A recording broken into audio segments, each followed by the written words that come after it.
Greetings, and in this short video presentation, we're going to take a look at how we go about conducting a client-side attack using the browser exploitation framework, commonly referred to as BeEF. BeEF is short for Browser Exploitation Framework. It is a penetration tool that focuses on the web browser. And unlike other security frameworks, BeEF looks past the hardened network perimeter and client system and examines exploitability within the context of the one true open door, the web browser. BeEF will hook one or more web browsers and use them as a beachhead for launching directed command modules and further attacks against the system from within the browser context. For this lab demonstration, I'll be using one virtual install of Kali 2.0 that's been updated and upgraded to the latest and the greatest, running Apache web server, and one Windows operating system with a fresh install of Firefox ESR browser. Now, you are free to use any version of Windows and browser that you choose fit, but your results will differ depending on the security and how new and updated both are.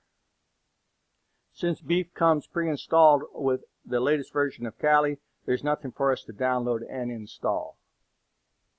We can launch the application BeEF a number of ways, but the most common two are using the applications, and we can go up to exploitation tools and we can launch BeEF from within here, or we can use the Kali quick launch and we can launch it using the BeEF icon, and that will open up the BeEF exploitation framework.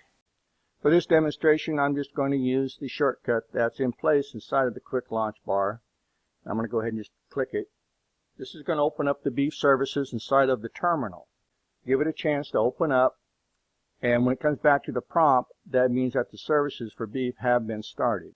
It is important that we read and understand everything that pops up inside of a terminal when we launch a service, because this is going to be our indicator whether or not the actual service started correctly and everything is working as it should. And the same applies to BeEF. So we know that BeEF services have started, and now we have a couple of lines in here that we need to pay particular attention to. The first line we want to pay attention to is where it says UI URL. Now, this is the web page for the login to access the BeEF management console. So we can go ahead and take another look at this. So it's telling you that to get to the BeEF logon page, you would use the loopback address and port 3000 /UI/panel. And if we open up our browser, we see that this is the case. The term hooking is used throughout this tutorial. Hooking is the process of convincing our victim to click on a link that contains the JavaScript hook file. This JavaScript file will be processed by the victim's browser, tying the remote browser back to the BeEF server. This is what is meant by the hooking process. And if we look at our terminal, we see that the hook, the script that is going to allow the remote browser to hook back to our BeEF server, is given to us here. And we have a couple of things here we're going to have to modify, and one of those is going to be the IP address. This is the IP address of our BeEF server, or our Kali server, or our Apache web server. They're all the same, the three address. But we have to modify this address in here. This little item here that has the IP between the brackets has to be replaced with the actual IP address of the machine. So the next thing we want to do is discover what our actual IP address is for the BeEF server. So to do this, we're just going to go up to our terminal. We're going to right click and we're going to say open new window. Inside this new window, we're going to type in ifconfig.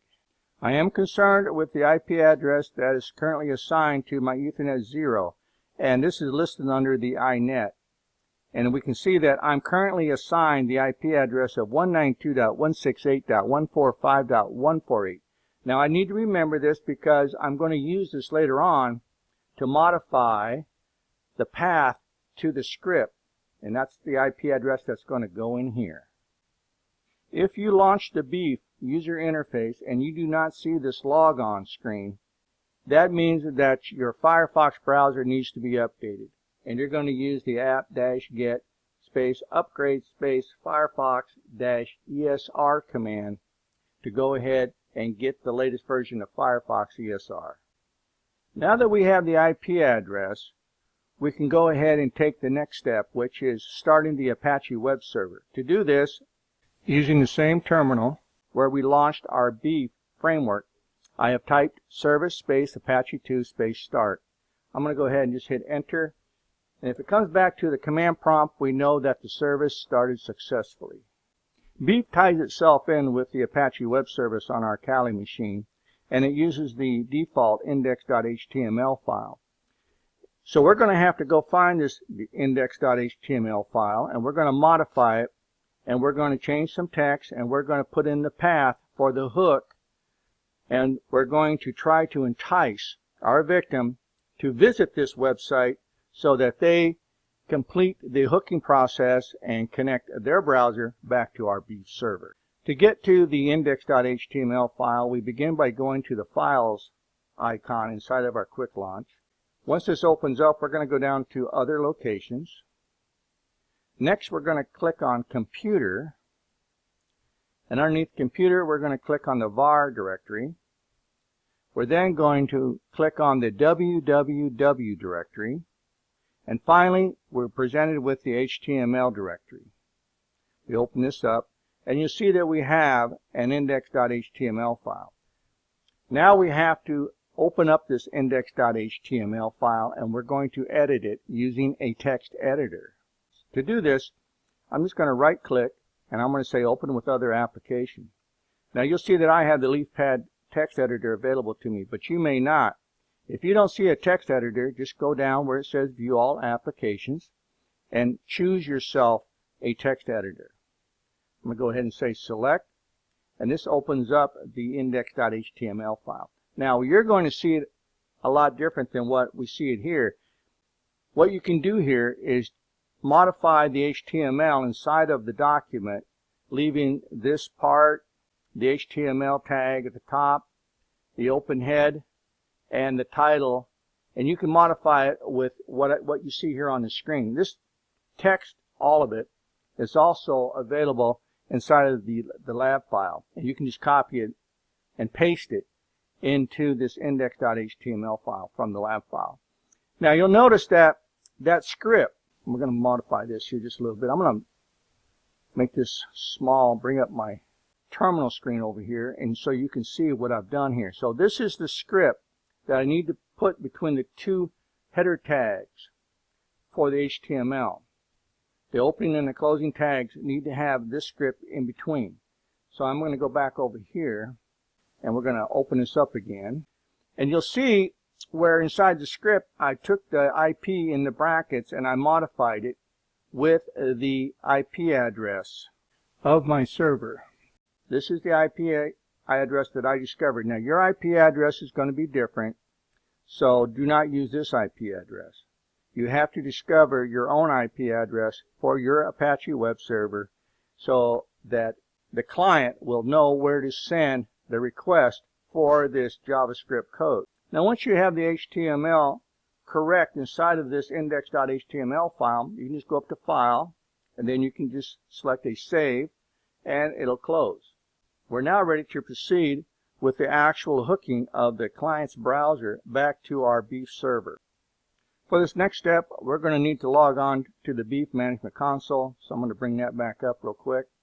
And we're going to log on with the username of BeEF and the password of BeEF, all lowercase. Again, the username and the password for the BeEF Management Console login, or the authentication, is the same, BeEF, all lowercase. I'm going to go ahead and log in. Now, it's very important that you read this Getting Started page. There's a lot of good information in here, and it's going to explain a lot of good stuff to you. So as you see, I've already been playing around with the BeEF, and I already have one machine that I have hooked into my BeEF Management Console. What I'm going to do here is I'm going to go ahead and just open this up real quick, and we're going to look at the commands, and I'm going to go down and I'm going to remove the hook element, or I'm going to say unhook. And to do this, I'm going to say execute, and now my BeEF Management Console is going to go out and find my Windows 7 machine, and it should remove the hook that it established earlier with the Firefox browser. So we're going to go ahead and open up my browser here, And we're going to go ahead and begin launching this BeEF hooking process and see how it actually works. So we're now back at my BeEF management console, and what we have here is a completely clean interface with no hooked browsers. So I'm going to go back to my Windows 7 machine here, and we'll see if I can pull this down and get over to the address. Yes, there it is. How I get the client to launch the web page where this JavaScript is posted is up to my creativity. Normally it would be some type of social engineering attempt, a phishing email, or whatever the process is. If you watch the video on how to exploit using Kali across the WAN, then you'll see that for us to make this actually work, we would have to have port forwarding enabled on our network. Now, port forwarding is explained into that first video, so make sure you watch that so you understand better how this actually works in the real world. For this demonstration, we're just doing this on my local area network with my two machines seeing each other. So I'm going to go ahead and select the web server that is hosting my BeEF service, and it comes back, and remember the HTML file that we modified? That index.html file is now present here inside of the remote user's browser. We injected the JavaScript code inside of the index.html document between the two head tags, the beginning and the closing, which is where the JavaScript has to be present. This machine is now infected. That's all the user had to do. All he had to do was just open up the web page. Again, how we entice the individual to get to the web page is up to our creativity. It could be a phishing email. It could say something that, hey, look at all the great pictures I took on my vacation. It's posted up here on this website. Once the individual clicks on that URL for that website and we have embedded that JavaScript hook, then their web browser becomes infected and we have access to their machine. So now let's go back over and look at our Kali machine. And now we see that I do have the browser hooked back over here to my BeEF. So now I can communicate just by clicking on the IP address of that browser where it's located underneath hooked browsers, and we see that's an online browser. It's currently available to me. And if I click on it, I get the first tab that's available to me, which is the details. It's very important that you understand what kind of a browser you're working with. So just keep looking at and understanding all the different aspects of what's going on with this browser, because this is going to determine exactly what exploits you can launch against the browser. Not every exploit is going to work because every browser is different, and every browser's update is going to block some certain exploits from not working. Once we understand what browser it is we're playing around with, we've hooked to, we can then go into the Commands tab and we can begin the exploitation process. Now, these exploitations that you're seeing here don't pertain directly to the Mozilla Firefox ESR. These are all the exploits that are available up inside of BeEF. Now, if you'll remember on the Getting Started page, we had some information about which of these exploits are deemed as feasible and which aren't. And the ones that are given the green light are most likely to work, but they may not. There may be something that's not being detected correctly that's stopping the exploit from working. So don't take it as the absolute truth that the exploit will work. It may work. And the same thing down here. The command module does not work against the target, or the command module works against the target but may be visible to the user. There's a lot of things going on here that you want to understand with these different go lights. All right, so make sure you understand that. Again, by just clicking on the IP address of our victim's browser, we can get into the tabs that allow us to have the ability to exploit. So we're going to click on the Commands tab now. And again, we're going to start off up here with the browser. So these are all the different exploits that we can take a look at. There's not a whole lot in here that's of interest to us. The webcam is not going to work because we don't have Flash installed. We can still play around with it. So I can click on this, And over here, I can change the social engineering title because this is what the user is going to see. This is what's going to pop up inside the browser. So I can say something like, "You've been hacked."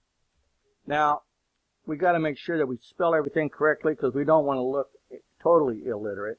So I'm going to type in the whole word here. "You have been hacked."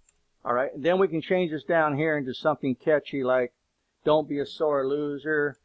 Go ahead and launch your webcam. Give us some webcam action." Whatever you want to type in there. We'll just go ahead and fill it in with some text. So I'm trying to convince the opposite end of this hook, whoever it is who's ever reading this, to go ahead and play along and give me access to their webcam. Pretty hard to do. Not everybody's as gullible as you think they are, but I'm just playing around with it here. So you've been hacked. How about some webcam action, blah, blah, blah.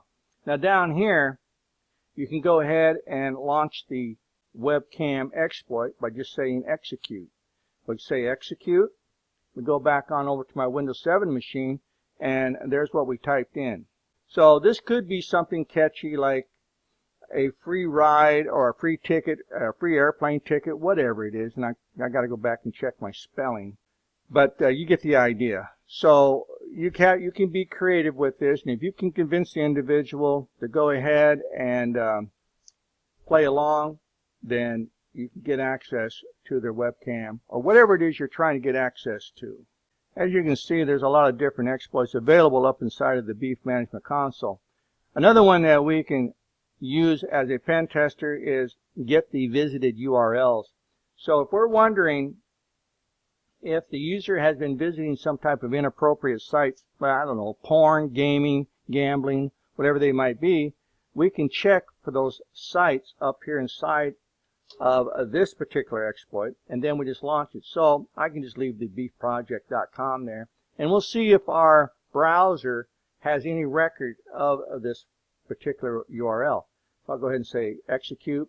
Now all I have to do is come back over here to the module results history, and if I click on it, it comes back and it tells me that there is no record of a URL being visited called beefproject.com. If you would like to know if the browser is susceptible to cross-site scripting, you can go ahead and launch this tab here for the cross-site scripting arrays. If you'd like to know more about the network, how we're actually connected, you can do that by going to the network tab. It'll show you the path back to the victim. There's also the logs that are great for troubleshooting, but mostly you're getting the idea that this is very intuitive. So using the BeEF framework to exploit someone's browser, it's great because this is the one open door that's available to us by way of the end user. So when the end user opens up their browser, the machine looks at it and says, "Hey, you're the end user. We're not going to deny you. If you want to go visit this website, great. We're going to go there for you." So if the end user clicks on that infected URL and they come back over to our BeEF server, they're going to pull down that JavaScript code that's going to complete the hook. So in conclusion, it's important that you understand not only what the BeEF framework is capable of doing, but its limitations. That concludes a short video presentation on how we go about creating a hook back to a remote browser using the BeEF exploitation framework. If you have any questions or you have any concerns about the contents of this video, please don't hesitate to reach out and contact your instructor, and I'll see you in my next video.